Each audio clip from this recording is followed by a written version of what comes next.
Ready to move in premium triplex villas at Bachapalli APR Projects. Revanth Reddy Narendra Modi గారికి ఎందుకు వినతి పత్రాలు ఇచ్చిండు అని నేను అడుగుతున్న సన్నాసులారా, నేను ఎక్కడ పోయి ఇంట్లో తలుపులు మూసి కడుపులో తలకాయ పెట్టి కాళ్ళు పట్టుకోలే, చెవులో గుసగుసలు చెప్పలే.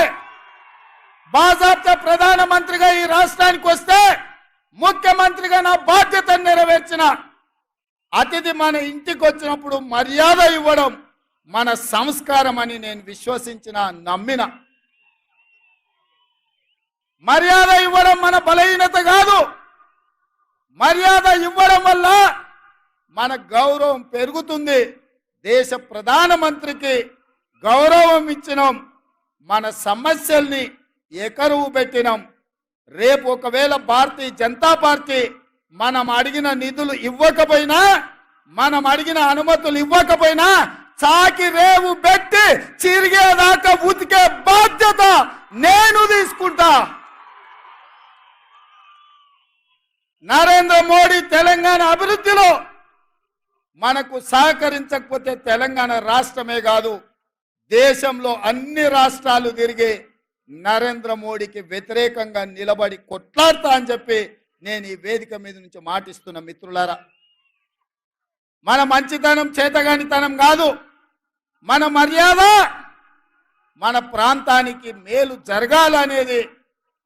రాష్ట్ర కేంద్ర ప్రభుత్వాల మధ్యలో సంఘర్షణ వైఖరి ఉంటే అది చివరికి రాష్ట్రానికి తెలంగాణ ప్రజలకు నష్టం జరుగుతుంది.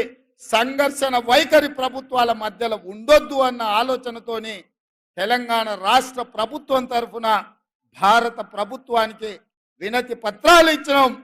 మన రాష్ట్రానికి రావాల్సిన హక్కుల గురించి మాట్లాడినాం. విఘ్నత ఉండాలి, మన మీద మనకు విశ్వాసం ఉండాలి. రాష్ట్రానికి ఏం దేవాలనో ఏం రావాలనో నాయకుడికి అవగాహన ఉండాలి. అందుకే విఘ్నతతో కూడుకున్న వినతి పత్రాలు ఈ దేశ ప్రధానమంత్రికి ఇచ్చినాం. ఇంకొక ఆయన అంటాడు 6 అడుగులు పెరిగిండు కానీ ఆయనకు మెదడు ఎక్కడుందో నాకు తెలియదు.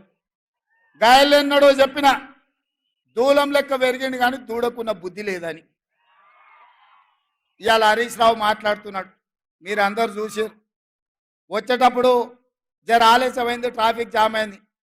ఒక ఆయన సైకిల్ మోటార్ మీద వచ్చేట ఆయన తలుపు కొట్టి ఇంకో మాట చెప్పాలన్నాడు. ఏందయ్యా అన్న, బీఆర్ఎస్ అంటే నీకు తెలుసా సార్ అన్నాడు. ఏందోనే వాళ్ళు ఏదో భారత రాష్ట్ర సమితి అన్నారు కదా అంటే, అది కాదు సార్, అది బిల్లారంగ సమితి. నువ్వు ఎప్పుడు బిల్లారంగ అంటావు కదా, ఒకడు బిల్లా ఇంకోటి రంగా, 2 కలిపితే సమితి. బీఆర్ఎస్ అంటే బిల్లారంగ సమితి అని చెప్పిండు. నాకు నిజంగానే హరీష్ను కేటీఆర్ను చూస్తుంటే అది బిల్లారంగల సమితి లాగానే ఉంది. ఇంత ముందే మా ఇంకన్నా చెప్తున్నాడు, మేము 10 ఏళ్ళు కష్టపడి మీ సేవ చేయాలన్న ఆలోచనతోటి ఈ రాష్ట్రాన్ని అభివృద్ధి పదం వైపు నడిపించాలి. పనిమంతులుగా మేముంటే గాజ కింద పందికొక్కులాగా 10 ఏళ్ళు ఈ రాష్ట్రాన్ని దోసుక తిన్నారు. ఇప్పుడు నీ స్పీచ్లో చెప్పు అని చెప్పి కోమటిరెడ్డి వెంకటరెడ్డి గారు నాకు చెప్పారు.